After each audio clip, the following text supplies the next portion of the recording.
Im Kroneswerk Rosenheim hat man sich auf Pack- und Palettiermaschinen spezialisiert.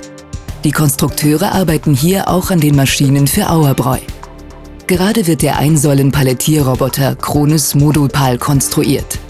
Er übernimmt später bei Auerbräu das Be- und Entpalettieren der Kästen. Nichts wird dem Zufall überlassen. Sämtliche Maße und Vorgaben müssen stimmen, werden detailliert geprüft und übernommen. Gemäß dieser kundenspezifischen Konstruktion geht es an die Umsetzung und die Montage in der Halle.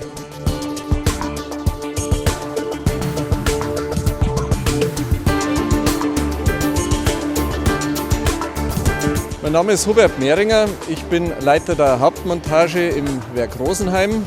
Wir befinden uns jetzt auch in der Halle 3, das ist die größte Halle, in der wir Hauptmontagen machen. Hier stehen wir vor der Maschine für Auerbräu in Rosenheim, quasi unseren Nachbarn. Diese Maschine kann Kästen entladen, kann Kästen beladen und ist Teil einer Sortieranlage. Wir waren bereits in der Angebotsphase mit involviert mit der Konstruktion.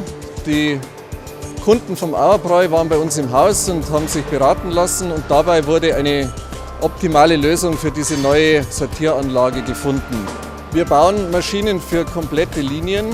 Wir haben aber auch Aufträge wie jetzt beim Auerbräu, wo wir einen Teilbereich bauen, eine Sortieranlage. Und auch wenn es hier nur ein kleiner Anteil ist, ist es eine sehr hohe Anforderung für uns gewesen, weil die Anlage sehr komplex ist. Die Anforderungen hoch sind und wir mit unserem hohen Qualitätsstandard diese Anforderungen auch erfüllen können. Diese Anforderungen soll später bei Auerbräu auch dieser vollautomatische Aus- und Einpacker erfüllen. So wie jetzt muss es später auch im laufenden Betrieb sein.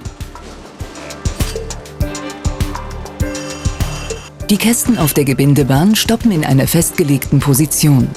Greiferköpfe entnehmen die Flaschen und setzen diese auf einem Ablauftisch sicher wieder ab. Aber nicht nur im Kroneswerk Rosenheim laufen die Vorbereitungen.